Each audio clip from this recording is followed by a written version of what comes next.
Here we go, at the top of the class on a roll, and it's time to run it up, yeah you know. Maxed out, put the pedal to the floor, ayy, on the road, here we go. Ну что, всем здравствуйте, всем ассаламу алейкум, добрый вечер, доброе время суток. ЖБ подкаст снова на вашем YouTube. Сегодня у нас в гостях Гульжигет Алыкулов и Еркебулан Сейдахмет. Здравствуйте, пацаны, добро пожаловать. Ассаламу алейкум. Мы рады вас видеть. Кстати, вы сидите между двумя Ильясами, можете сразу загадать чемпионство в этом году, если что. Дай бог. Загадаем. Я думаю, вы скажете, нет, мы на удачу не рассчитываем, в этом году будем рвать. Кстати, мне вдвойне приятно, почему объясню, потому что я родился в городе Алматы. Ты знаешь, я хожу на матчи периодически, стараюсь болеть. Ты расскажи, как там с Тоболом дела? С Тоболом, вот послезавтра матч будет у вас, да, игра с Тоболом? 16-го, да? 16-го. Передавайте моим ребятам. Деньги.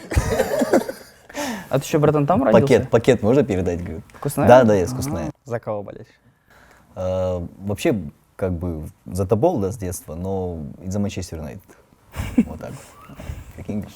Надо болеть за свои клубы, Ильяс. Я, знаешь, я всегда говорю, вот легко болеть за Реал Мадрид. Да? Вот я считаю, где бы ты ни родился, уважаемый болельщик, в каком городе, может, маленький город, может, у вас в клубе даже 11 человек нет, может, вы 7 выходите против 11, но нужно болеть за своих. Правильно же? Да. Всегда нужно топить. Вперед, Чего сейчас Кайрат. мне? Моя Пристыдили любовь. меня. Перед всеми просто. Тобол! Все. Кайрат. Давайте сразу обсудим вот горячие моменты, Лигу чемпионов, прошедшую, допустим, Реал, Мадрид, Челси, крайний матч. Да, я за Челси болел, кстати, вот. Я смотрел матч на базе, короче, мы смотрим с Бекичем, с Курбаном Бекичем, главный тренер, а он за Реал болеет, а я за Челси.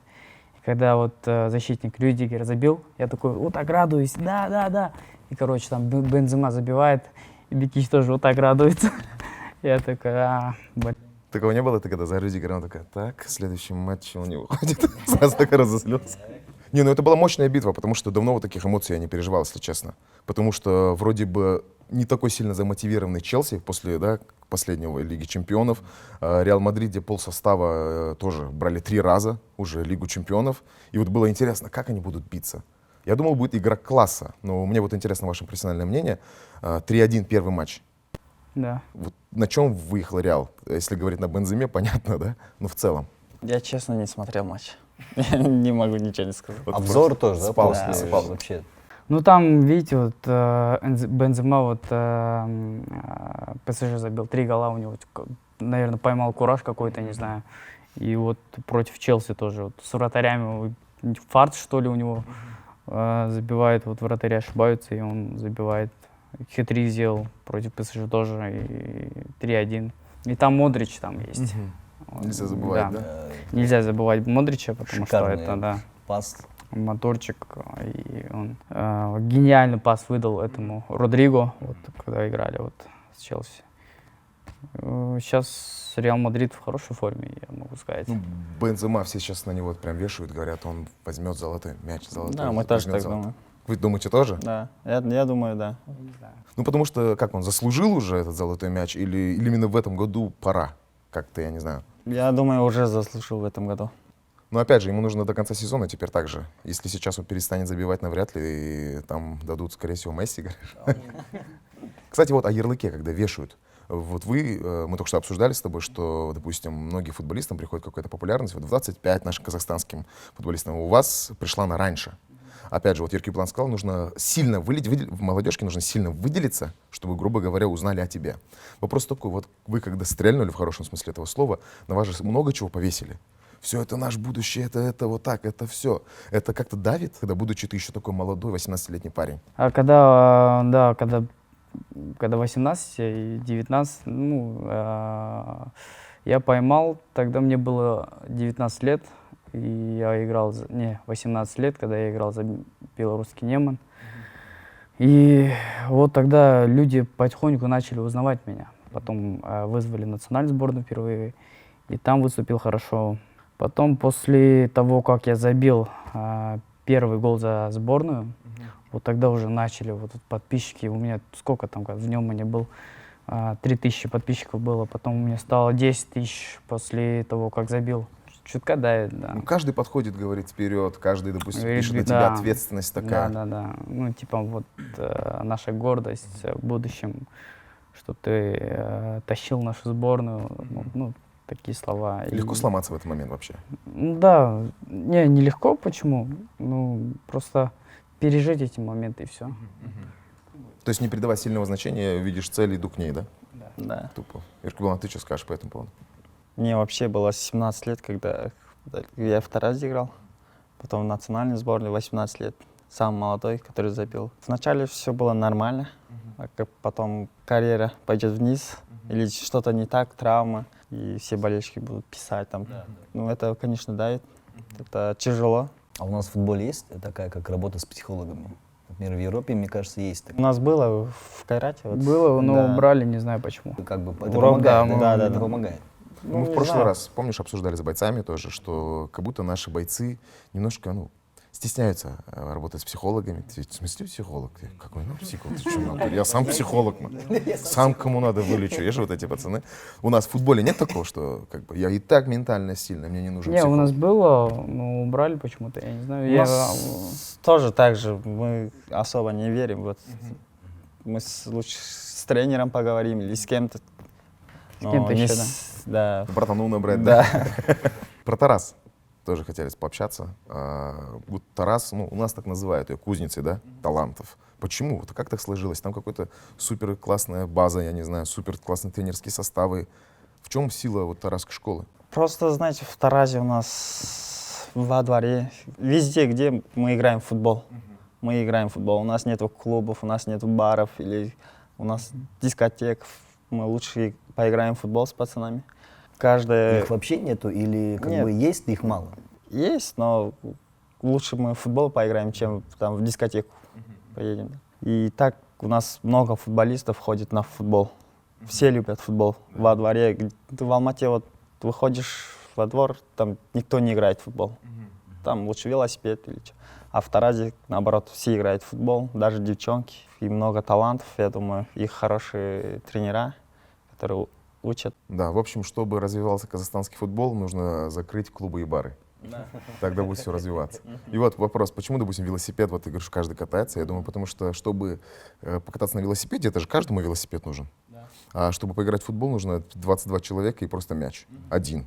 И ты бегаешь, катаешь. Ну, кстати, эта ситуация, вот я вырос в Алмате, мы раньше прям вот все детство в Алмате катали в футбол. Вот как ты говоришь. Сейчас этого меньше. Да, меньше. Меньше. Я думаю, это, ну, как ты сказал, просто отвлекающих, вот, этих дисфокусирующих факторов больше и больше и больше. Про ММА тоже мы только что общались с Иркбуланом.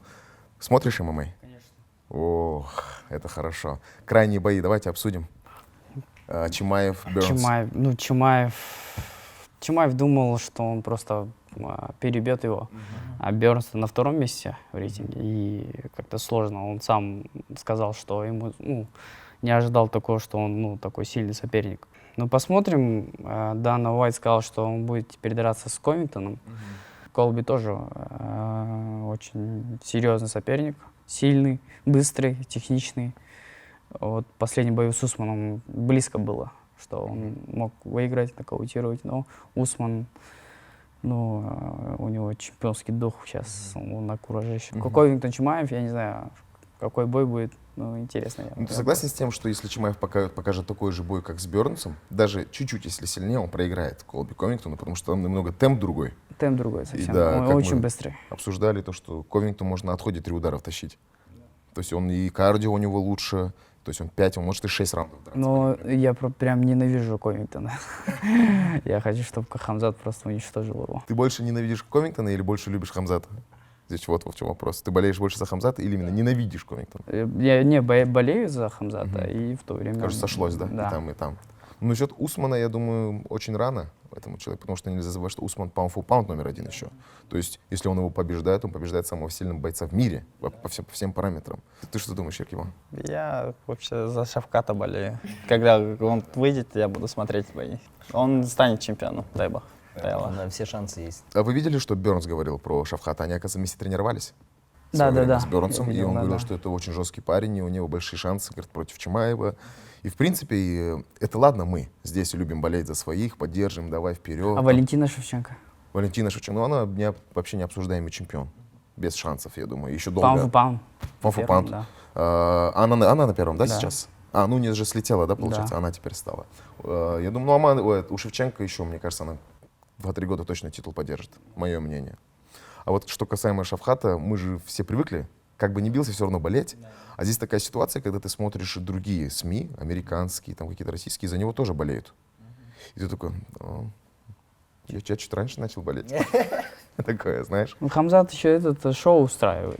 Это очень круто. Трешток. Да. Да. Да, мы как-то были на UFC в Абу-Даби, и там дрался этот Хамзат Чимаев, и дрались многие российские бойцы, еще какие-то. И больше всех зарядил зал Чимаев.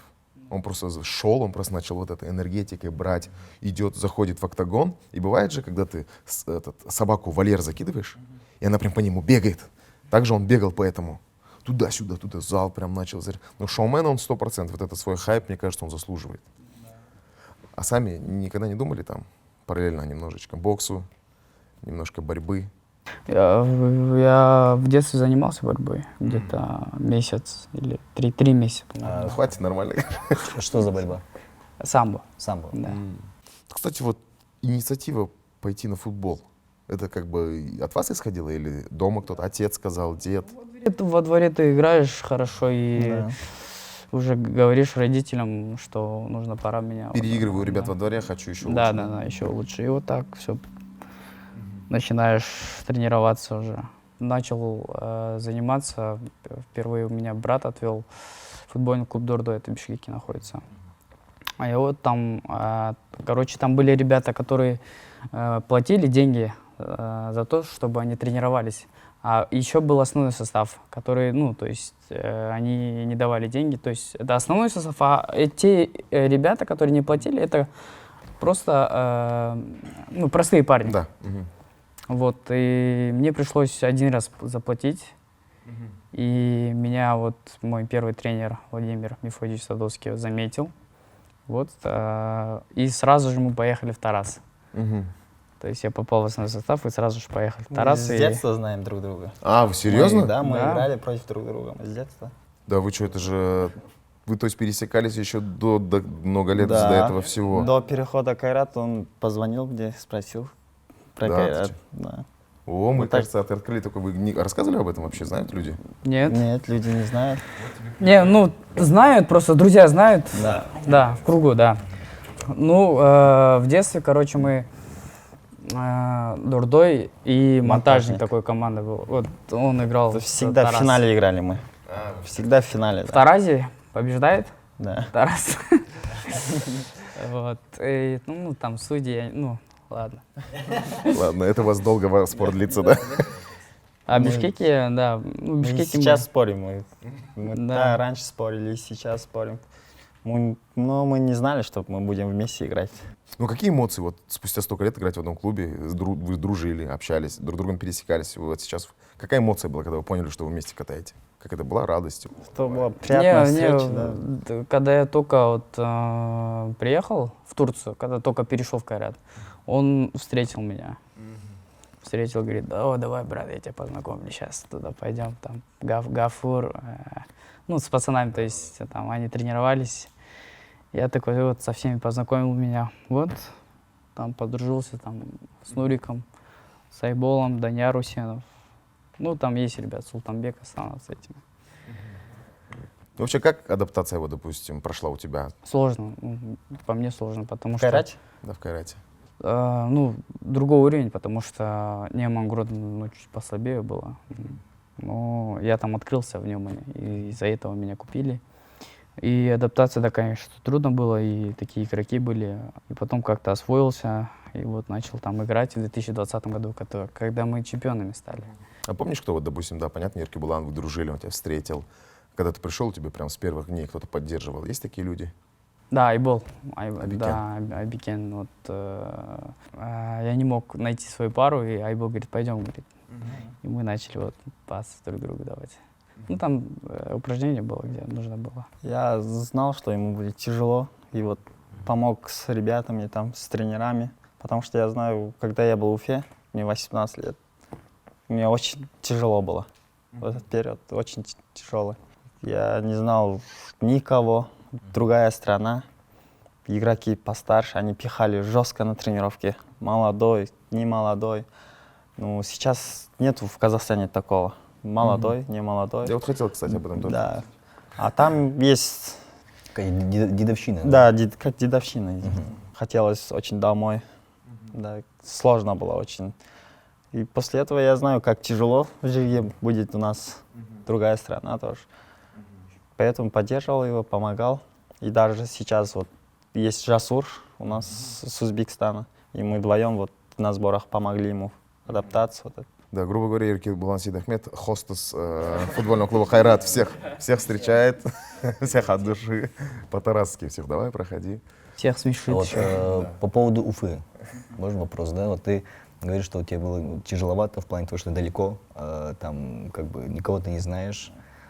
Помешало это помешало тебе продолжить карьеру в Уфе? Или все-таки какое-то давление со стороны болельщиков наших казахстанских, ответственность какая-то была? Я думаю, да, я рано уехал.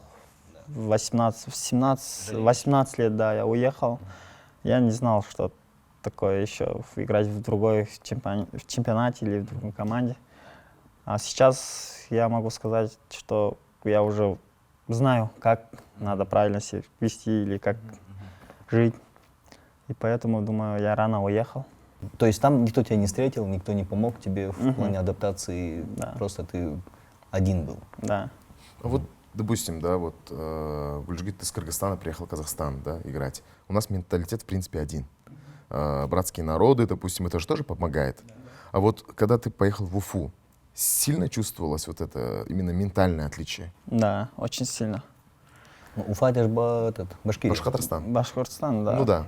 Ну, Там язык похож, да? язык, да, похож, но там как, ну, там все русские. Там, Да, менталитет больше русский, Менталитет, конечно. да, больше русский.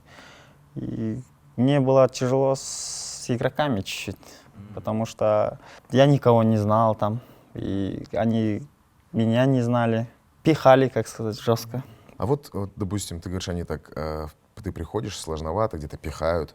Это по отношению именно к молодым пацанам, игрокам, или по отношению, в принципе, к новеньким? К молодым. К молодым К именно, молодым, да? да. Мгм. А как ты думаешь, почему у нас вот раньше, в любом случае, это было, Раньше это а было, сейчас да. почему это пропало? Потому что сейчас молодых очень много стало. У нас в команде сейчас 10 или 15 молодых. А когда мы играли в первый год, я перешел в Кайрат, Исламхан был, Куат был. У нас только 3-4 молодых было. И нам жестко пихали. И всегда мы были виноваты. Все таскали. А сейчас 10-15 и не знают, кому ругать или что. Они в ответ скажут. Могут и по шее дать. Да. И сейчас чуть-чуть нет уважения к старшему у нас, у молодых, я думаю, да. Нет уважения. И это неправильно, я думаю. Лучше бы старики пихали молодым. Мы так выросли, если честно, в Таразе, везде. Ничего страшного, от этого ты не станешь там... Наоборот, закаляешься. Да, Да, то есть ты имеешь в виду, что некоторые молодые ребята воспринимают это не как доброту, а как слабость. И, соответственно, ну не все, конечно, игроки, теряется некоторая дисциплина, да? Да. В этом всем. Ты что по этому думаешь, Гульжигит, по этому поводу? Действительно, да, есть такое, что некоторые ребята неуважительно относятся к старшим. Когда в Беларуси был, тоже пихали, там, не знаю, какие-то слова, вот матершины. Я такой, ничего себе, что за менталитет тут? Я такой, а оказывается, это нормально, пихать молодым. Я поехал туда, я начинаю говорить на «вы» с ними. И один, короче, подошел, пихает мне, говорит, ты что со мной на «вы» разговариваешь? Я такой, ну, вы же старше меня, как бы. Я тебе что, старик, что ли, говорит? На «ты» давай, говорит, со мной разговаривай. Я такой, все тогда, все, Серега, давайте. Потом вот, ну да, это, ну, старики пихают. Ну, иногда по делу, иногда нет. Когда не по делу, ну, молодой тоже как-то Характер должен, да, проявляет. характер проявляется. Это неправильно, я думаю. Старик всегда прав. Старик всегда прав. Но я вот даже, знаете, да, не как вы со стороны-то, понятно, профессиональные спортсмены, мне кажется, с нашим менталитетом это нужно. Да. Где-то в каких-то... Главное, не перебарщивать, конечно, когда уже чуть ли не за сушником отправляют, да, грубо говоря. Но в плане там старший, младший, как-то... Это тоже двигатель по-своему. Немножко где-то доказать, что я смогу, что я там не такой глупый, еще что-то. On the road, here we go, here we go. такой вопрос насчет сборной. Вот мне всегда было интересно. Там футболист, да, допустим, мирового масштаба, он может играть где-нибудь в Манчестер Юнайтед. Ну, допустим, когда его призывают в сборную, он прям рад, счастлив. Вот сколько мы не наблюдали. То есть почему такая реакция? То есть это именно патриотические какие-то вещи или просто ты уже звезда, как бы тебе это как не дает никакой медийки, там еще опыта какого-то? То есть только потому что моя земля, я отсюда бью. У меня было уже, я когда в Уфе играл, я один приезжал с другого чемпионата, а все остальные играли в Казахстане. Тогда я так радовался, когда меня вызывали в сборную. Это, во-первых, я приезжаю в страну свою, в Казахстан. Там бешбармак, не бешбармак, и казахи, общение. Вот это 10 дней прям как родное, прям все родное дома. И за страну играешь, болеешь. Вот так я очень сильно радовался, поэтому. Угу. У тебя как это происходит, Гульжигит? Звонок, сборная, сборы. Ну, первый раз, конечно, я не спал. Я тогда самый молодой, приехал, ничего себе. И там, да, тепло приняли, потом чуть освоился, начал показывать свою игру. И да, потом освоился чуть, уже начинали пихать, где не отдавал пас. Сейчас все хорошо. Сейчас никто никого не ругает, кроме тренера. Так, ну, у меня такого не было, честно. За сборную приятнее забивать или за клуб? За сборную? Больше кайфа? Да. Сборную, да. За сборную, да? За сборную. Все-таки. Неважно даже против кого, неважно, да, в этом плане. За сборную. Угу. Тебе как? За клуб? Тебе где удобнее забивать? В квартире или за забором? За забором. Here we go. А за казахстанским ММА как-то следите? Нет. Допустим, у нас сейчас рух файтинг появился. по Намат ММА. файтинг. Намат Найза файтинг. еще есть. Ау? Найза еще есть. Найза. Ну, Найза это прям проф-лига, а вот есть у нас Я рух, хардкор смотрю. хардкор. Мы тоже все смотрим. Да. Хардкор. Грубо говоря, у нас появился в такого же формата, как хардкор, рух файтинг и намат. Намат это прямо они дерутся на кулаках голых, то есть в бинтах. А рух файтинг они дерутся в ММА перчатках, но по правилам бокса. Это очень зрелищно, много ребят приезжает, с Кыргызстана много ребят Кыргызстана, приезжали, да? дрались. Да, кто-то еще, кто откуда-то приезжали. В общем, очень интересно. Если тебе интересно поп ММА, я думаю, тебе понравится. Там это, короче, поп ММА по-нашему чуть-чуть. Вот трэш-ток, не понимаю там, я тебя порву, я тебя разорву. И в смысле там сразу нет такого? Друг друга немножко покидать. Там один кыргыз дерется с казахским каким-то блогер? Да, блогер. Вот, А, да, все, я видел, зацепился он. да. Да, не Хуатсен. А, не Да, Watson? Да, все, я увидел. Не, ну прикольно. Мы тоже, когда ребята открывали вот этот рух файтинг, у нас были мысли, блин, ты же смотришь хардкор, там они прям друг друга могут оскорблять, и это как-то что-то зацепились и разошлись. Я говорю, у нас же это не простят. Ты оскорбишь, они дождутся. Если ты улетать ходишь, они тебя около аэропорта поймают, аэропорта.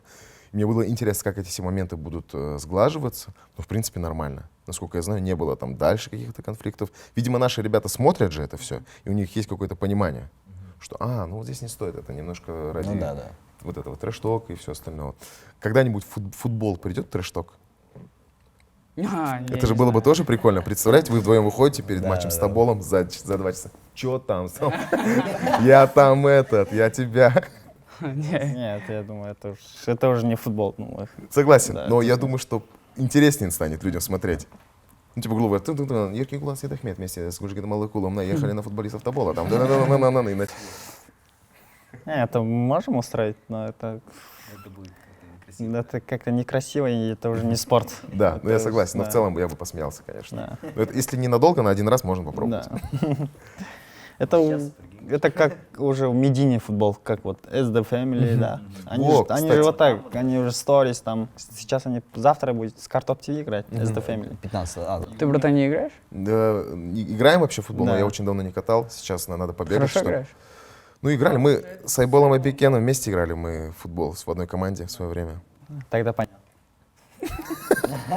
Типа, хорошо или плохо? Интрига. Ну, не тарасская школа, конечно. Алматинская, да. Насчет вот SD Family, Картоп ТВ, вот хотелось ваше мнение спросить. Не знаю, вообще не знаю. Ну, про история такая, что ребята медийные, да, вот, ну ты понимаешь, да, о чем Да, это я понимаю. идет? Это, наверное, уже мы как в России, как Амкал, вот это на спорте, да, это идет к тому, как в России у нас. И мне очень тоже интересно смотреть SD Family, вот Жайдарман играет, и там болельщиков много, чем у нас. Ну, там смотрели на Астана-арене 7 тысяч болельщиков собрались. Я вот играл за Спарту, мы когда играли против The Family. Я вас понимаю, короче. Я вот вас понял именно в тот момент, когда вот вышел, и вот это давление. Давление. Со стороны, даже ты когда стоишь как на скамейке, да, сидишь там, да, и вот прям вот за тобой там все вот такая, ну, ты даже как-то не можешь там, эмоции у тебя переполняет. Я даже не смог просто разминуться от того, что я просто так на тебя смотрят, вот, и ты как-то думаешь, ладно, постою лучше, и все, да. И когда ты вышел на поле, и вот 90 минут бегать туда-сюда, вот так вот, даже с мячом, без мяча, это настолько тяжело, и я вот понял, что все. Это, А теперь представь, что тебе 18 лет, и на тебе еще 30 да, раз больше давления. вот, я еще и говорю сейчас, ну, типа, ты в другую страну переехал, и на тебе еще такое давление. Как мы в КВН с тобой, да, вот, грубо говоря, мы в Россию поехали, ты привык, сидят только казахи, и ты перед ним выступаешь, а здесь вообще другой зритель, и ты в шоке, как рассмешить, что сделать.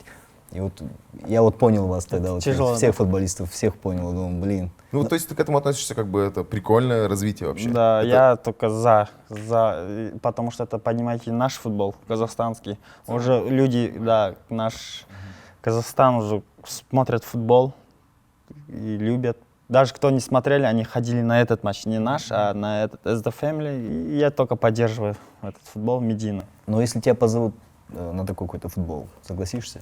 Ну, нам нельзя. А, у вас там, по... Да, всё, у нас всё. по контракту нельзя играть. Но с другой стороны, уже для профессиональных футболистов есть, так, где-то 37 закончу, можно пойти дальше играть, значит. Играл же, Жумас Халиф играл, он Да, наш он тренер. как бы, ну, уже возраст, чуть какой-то лишний вес есть у него. И Давид Лори ему сказал, как мы сидели с командой, с Спартой, что-то общались там вообще после матча. И он говорит, вы видели, говорит, Нурбол? Говорит. Он такие, да. Он же забил еще. И он говорит, ну, хотя с лишним весом, он не бегал, но так технично играл. Когда с него мяч появляется, все, либо атака идет, либо какой-то момент атакующий там. Ну реально, просто чисто на технике. И он говорит, это был единственный, наверное, в истории Казахстана футбольный именно капитан команды, который вообще молчаливый капитан. Никогда он что-то не говорил. Он говорит, ему и не нужно было. Говорит. Он просто выходил и доказывал на поле. Говорит, все. Я говорю, ну хотя бы один раз, наверное, был там после первого тайма, там, накричал, там, ребят, давайте. Практически нет. Говорит. Просто вот, молча выходил и делал, говорит, и все. Говорит. И как тренера я заметил тоже, он у нас тренер же молодежки. А, да? Да, Нурдавлетов и Жумас Халиев, Нифига. помощник тренера. Он вообще, даже проигрывали, не пихал вообще, только по делу. И когда на тренировке тренировались, людей не хватало. Он играл за вторую команду, он вообще мяч не терял. Он только все так четко делал, что... И вот когда он забил, нам гол, когда он забил, это я же нагнулся, вот так мяч пролетел. Я просто испугался, он резко, как-то, опа, и вот так пролетает мяч. А вот и ответ, почему тебя больше не зовут. Да, походу, вот и я. Думал, почему. Вот Нурбол Жумасхалиев, ты говоришь, что он такой спокойный сам по себе. Он, допустим, не пихает именно потому, что он характер такой у него, или либо он потому, что понимает вас, что вам лучше не надо сейчас этого, вам пихать. Я это думаю, портит он настроение. больше понимает нас как футболиста, он сам в футбол играл, так, и понимает, как и что надо правильно говорить в этой ситуации. И он правильно объясняет нам после первого тайма. И мы после его подсказа или этот стандарт мы забиваем гол. Он больше понимает нас. С пониманием, да. ага. Поэтому не пихают, я думаю. А есть тренера, которые пихают, но не понимают вообще. Просто пихают. То есть тренеру гораздо важнее понять, чем научить, да, даже где-то, да, понять тебя. Вот, допустим, у тебя, да, история сейчас, у тебя же смена позиции идет, да? Вот каково тебе сейчас? Если честно, комфортно играть в этой позиции. Вначале с Тоболом первая игра у меня. Тренера мне подсказали, как правильно перестроиться в защиту или в нападении. Стало легко Удобнее, да? Да, удобнее играть, легко. Мы вдвоем на тренировке сейчас рубимся, он нападающий, я защитник. Пекич говорит, вы что все время? Вы? Да, и мы в базе, в комнате вместе живем, соседи. И здесь вместе? Да. Ага. Ну, расскажи, ты с человеком постоянно знал, что вы примерно на одинаково, относительно примерно позициях. В этот раз теперь он защищается, ты нападаешь. Да, я сейчас тоже левый защитник. Левого защитника играю. А он правого защитника. А, серьезно? Да. Ты тоже? И вот на тренировке у нас, то есть он справа, я слева. И я когда получаю мяч, он просто рвется. Хочет отобрать мяч у меня. Ну, раз уж ты начал, то вчера я, к сожалению, большому сожалению, в очко проверил. Так что... Да, было. Так что... А так хороший защитник. Честно, я 2-3 раза не мог его просто обыграть. То есть он освоился уже и играет, ну, как правозащитник. То есть он на самом деле вингер тоже. Но сейчас стабильно, тренируется стабильно, играет стабильно. Я думаю, играть везде лучше, чем сидеть. Ну да. Пробовать себя. Так что комфортно все. Вообще в казахстанском, допустим, в КПЛ это нормально? Часто норма это происходит, что, допустим, меняют позиции игроки? Да, в Казахстане, я думаю, никто не играет на своей позиции, да. Тот же Арсен Буранчиев, он всю жизнь в опорник играл, сейчас в защите играет центрального. Я думаю, это хороший опыт. Даже если мы перейдем в другой чемпионат, это понадобится все. Не, в этом плане же Бахтер Зайнутдинов, да, он играет во всех позициях, может, да, и нападении, и в защите, и в левой защите. Ну как, в ЦСКА он играл в левой защите, даже пытался, в центральном что-то там тоже пытался в полузащите. Вот, такие есть, да, ну, то есть. А у нас только один Бахтер. Если честно, не знаю, ну, пока только Бахтер, да. Я с Бахтермен бір командада ойнадық 2018-де. Өте үлкен профессионал. Тамақты уақытысында, ұйықтайтын уақытысы, да, телефонды өшіреді. Тек 2-ақ сағат көру керек болса, 2-ақ сағат көреді, өшіреді, ойынға дайындалады. Солай бірінші жылы 7 гол соқты. Таразда біз ол кезде жаспыз ғой бәріміз. И оған осы нәрседе көмектеседі деп ойлаймын, көп профессионалдық, я көп позицияда ойнау, не қылу, оның бәрі соның футболдық миы деп ойлаймын. Дисциплина бьет Да. класс. Вот только вопрос. Мы сейчас спросили о смене позиции. Ты говоришь, что в Казахстане это нормальная практика. А в других, допустим, европейских клубах это не так?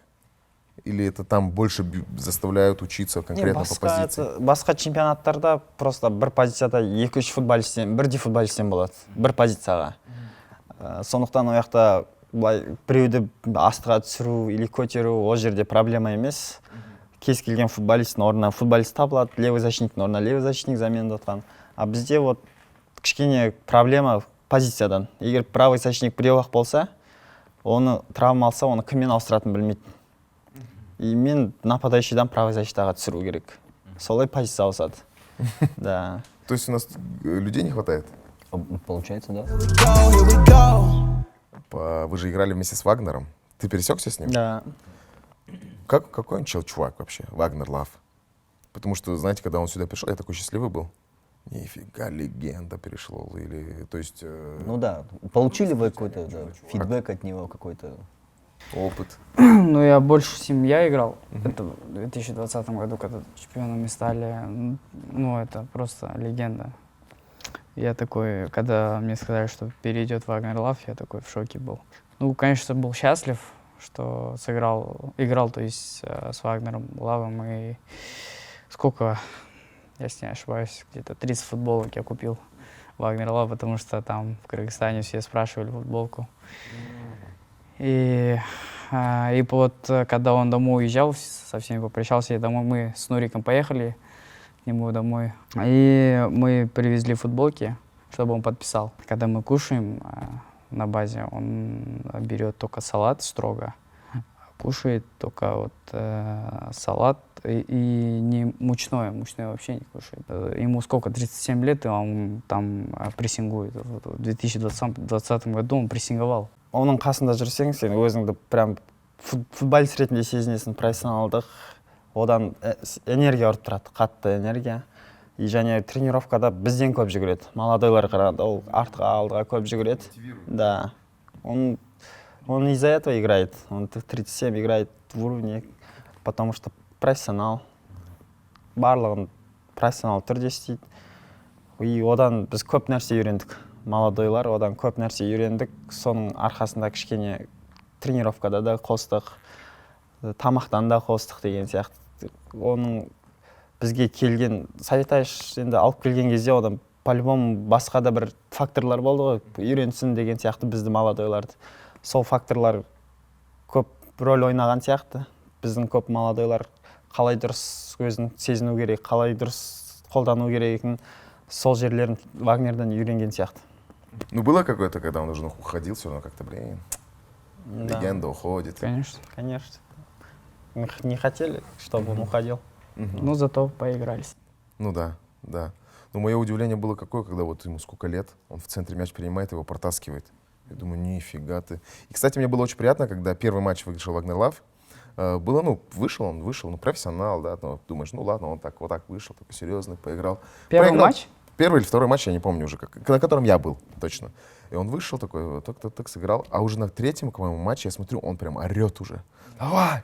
Уже вот он уже зарядился, вот он болеть начал, знаешь, и мне вот это так приятно от этого стало.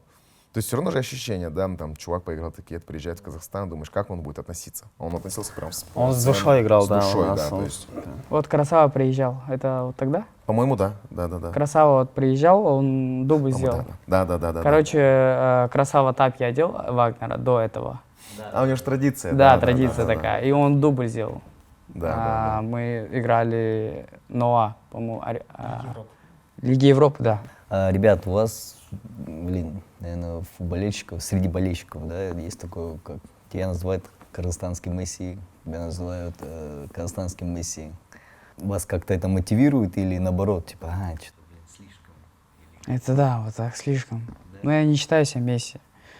Просто, ну, это просто люди вот так говорят. А не было такого, типа, раз так говорят, надо еще Ну, лучше, когда только да. начали вот так называть, ой, ничего себе. Ну, так приятно было. Но потом уже как-то, ну, люди уже привыкли говорить это. Но все же приятно, конечно.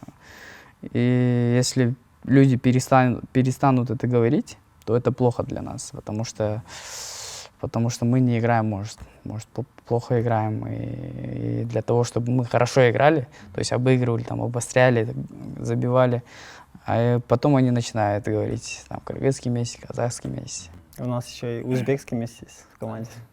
Так, еще корейский был. А там принцип простой, просто ставишь Месси и что-нибудь, какой-нибудь страну. И, короче, Яцек вот поедет на чемпионат мира, и там будет играть против Месси. Да. Там настоящий Месси. Да, кстати, вот, Яцек Бугельский, капитан сборной Польши. Надо ему сказать, это не мы, это настоящий Месси. Вот такой вопрос. Я вспомнил, ты сейчас начали говорить про авторитет и все остальное. Допустим, когда я увидел Зидана первый раз в жизни, щеглом еще, это было первое мое удивление сильное. Типа, он не ошибается. Он не ошибается. И тогда первая любовь к футболу была такая. У вас что за футболист, когда вы его увидели? В любом случае так же происходит. Когда ты думаешь, кто ты такой? И все, и пошла любовь. У меня Исламхан. Исламхан. Исламхан был в Таразе, когда смотрели матч. Он вообще не терял там. Он все делал. И мы думали, как так? И даже когда я перешел в Кайрат, посмотрел на тренировки Исламхана,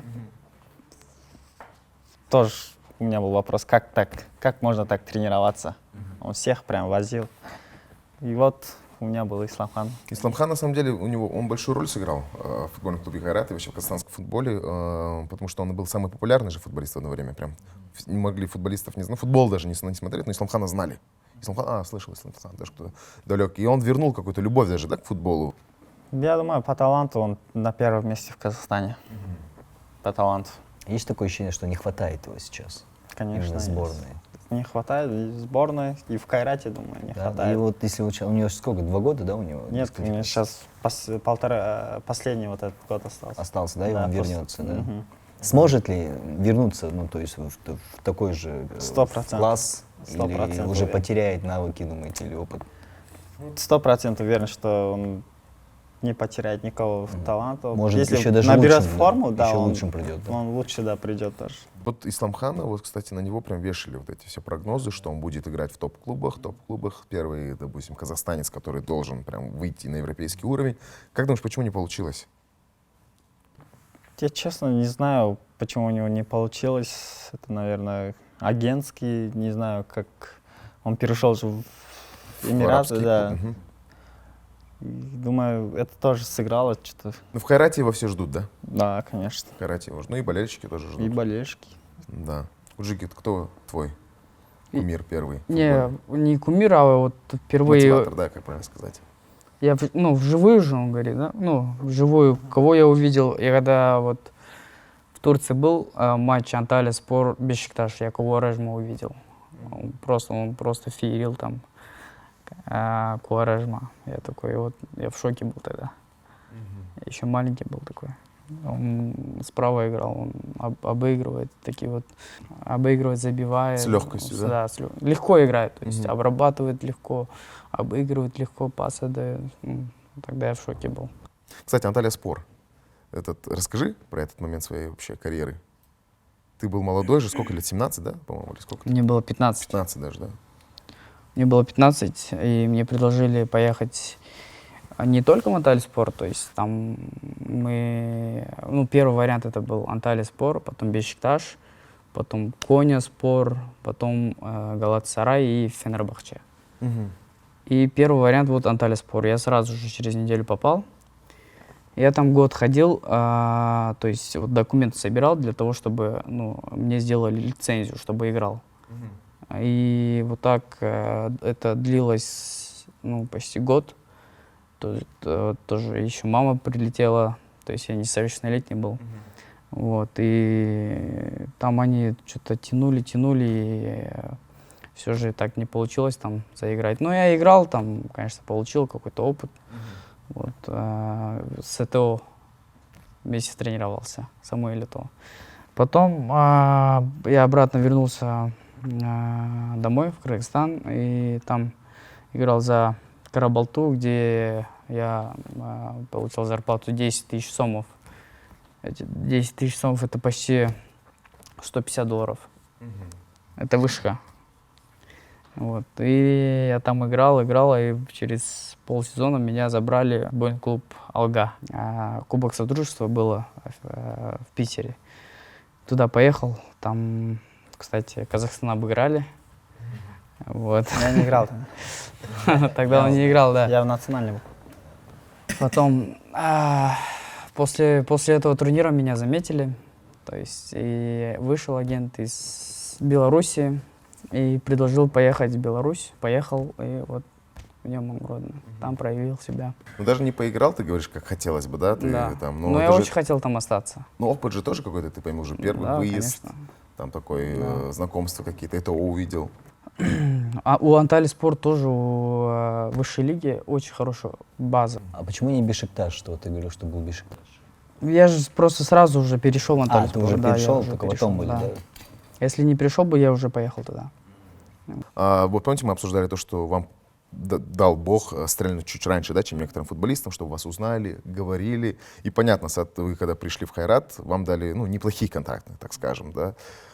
Насколько деньги влияют на вот этот молодой футбольный, грубо говоря, мозг? У меня есть старший брат, то есть он тоже раньше в футбол играл, и он с детства контролирует меня. То есть, и когда я вот только перешел в Кайрат, конечно, дали подъемный, и я сразу же сказал семье, то есть брату, и, ну, там с семьей, то есть, обсудили, что делать, и, то есть, я вот эти деньги, ну, так скажем, не маленькие, и это я обсуждаю с семьей, что, где, куда их, и вот. То есть тебе помогла семья в этот вопрос, да, чтобы тебя никак... Ну, то есть брат контролирует, то есть, и для того, чтобы, если бы не было бы брата, я бы, не знаю, взял бы эти деньги, там, поехал бы, там, купил бы там Гуччи, не Гуччи, Луи Виттон, ну. О, нет, меня так не воспитывали. Ну, зато это ты, брат тебе не дал купить, но себе купил, да, Гуччи, Луи Виттон. Ты говоришь, не надо тебе этого всего, это мерзкие, все, не надо. Үлкен ақшалар және большой контракт дейді. Үлкен ақшалар әрине молодой футболистерге үлкен әсерін тигізеді, әсерін қай жерде қалай қолдану керегін білу керек. Ол жас футболист құртылып кету әбден мүмкін ол ақшалардан. Бұл жерлерде мен менталитет кішкене рөл ойнайды деп ойлаймын. Бізде кішкене қазақи менталитет болды, ысырап деген кішкене, или туысқандарға көмектесу. Сондай жақтардан кішкене оңай болып, ақша қалмай қалады да, туысқандарға көмектесіп. Анаяққа жібересің, мынаяққа жібересің, ысырап, қайырымдылық бар, не бар. Сонымен ондай біз үлкен жаман жолға түсіп кететіндей болған жоқ. Үлкен ақшадан, наоборот, біз бір бай отбасыдан шыққан жоқпыз. Өзімізге сол ақшалар арқылы квартира алып, не алып, мамаларымызды қуантып, соған жеттік деп ойлаймын, и бізді ол бұзған жоқ деп ойлаймын. Қатты, большой контракт. Ну да, то есть это напрямую, вот, ты говоришь, а семья где-то помогла, там тебе где-то, наверное, семья и воспитание какое-то, да? То есть это ровно от человека зависит, да, не от денег, скорее всего. Да, от человека, от воспитания, менталитет. Вот вы говорите про молодых, да, футболистов. В ваше время, вот вместе с вами, которые были тоже самые перспективные, как вы, кого-то, может, деньги испортили, может, кого-то там, не знаю, сейчас бы как бы такая ситуация, да, соблазн какой-то там, может, кто-то спился, может, кто-то там, не знаю, даже наркоманился, да. Были такие футболисты? Ну, были ребята, но не алкоголь, конечно, у них, не знаю, учеба, вот учеба, где-то у них, ну, они прям перспективные были, но где-то вот не получилось где-то, вот, и они сразу вот, там, не знаю, бизнес у них, работа, может. Были такие, да, другое направление вообще, но были вот такие ребята, но которые вот с алкоголем связаны, у меня не было такого. Есть футболист 2000 года, когда я смотрел, Мади Жакипаев в Астане играл, в 16 лет за Астану играл. Да. Жакипаев, он очень талантливый был, очень, ну, не прям алкоголь или что-то.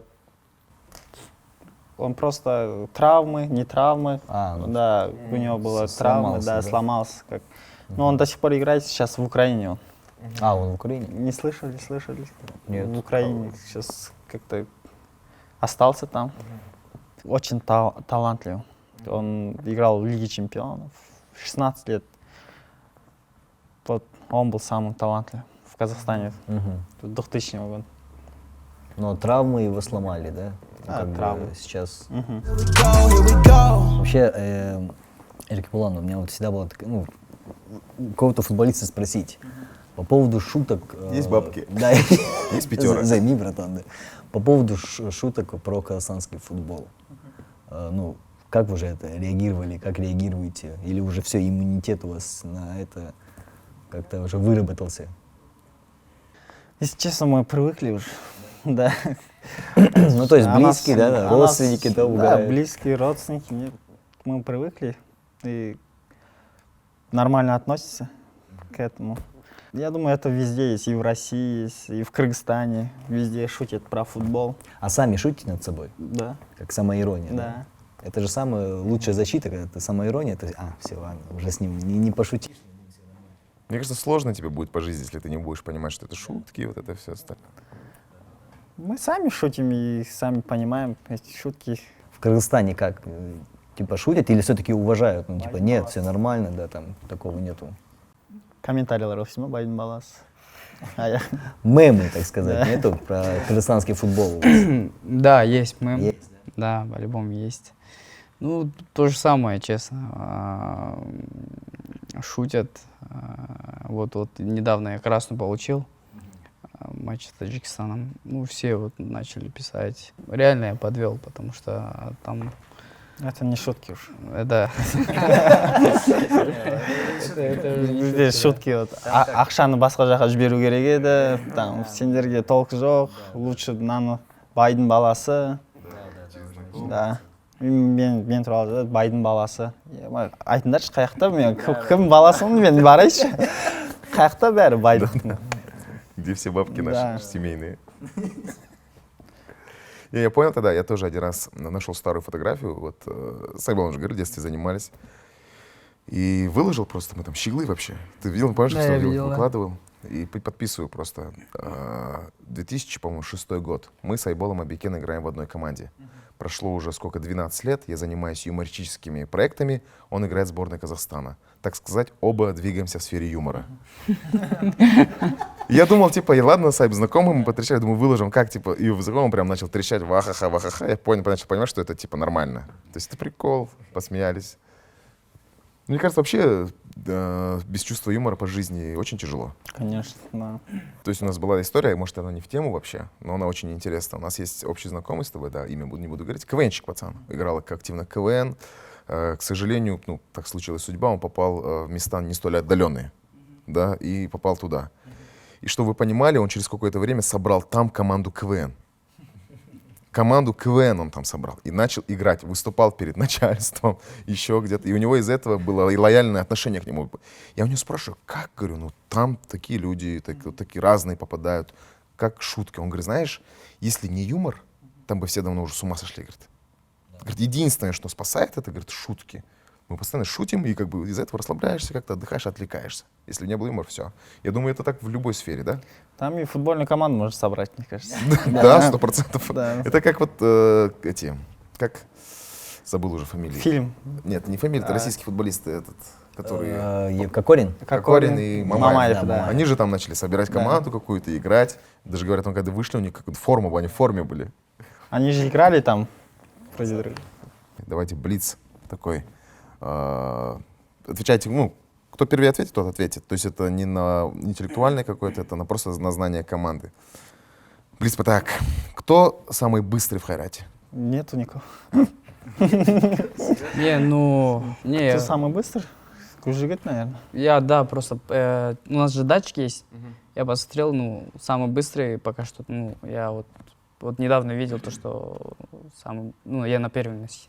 Базара нет, самый быстрый. Кужигит Алукулов. Мгм. Не, есть и другие, могут и Ну, быстрее да, меня. крайний факт сам, факт. Просто, да, вот датчик показывает то, что я быстрый. Это он, Кужигит Алукулов. Дальше. Самый ленивый в футбольном клубе Хайрат. Сейдахмет Еркебулан.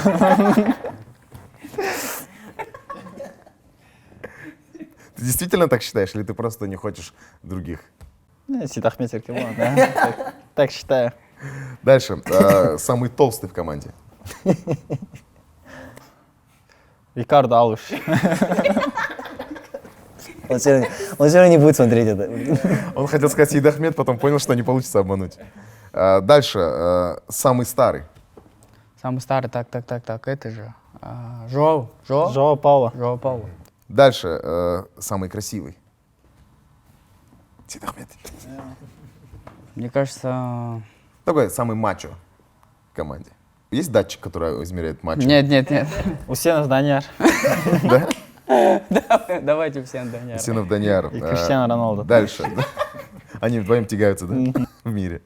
Дальше. Самый глупый. Глупый? Да.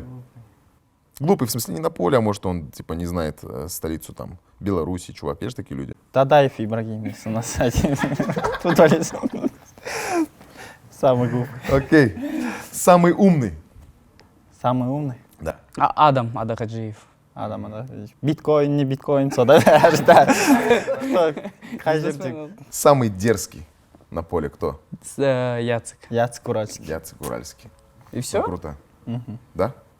Интересно, да, было? Надо было дальше, да? Самый красивый это Гуджигат Алукулов у нас. Да, да. Go, here we go. Ну что ж, уважаемые наши YouTube-зрители, мы сегодня не с пустыми руками. В моих руках футболка с росписью футболистов футбольного клуба «Кайрат».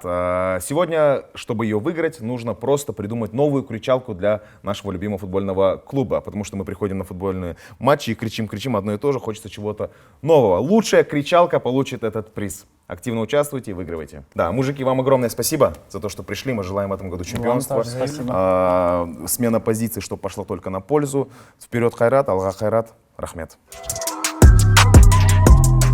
On the road, here we go, here we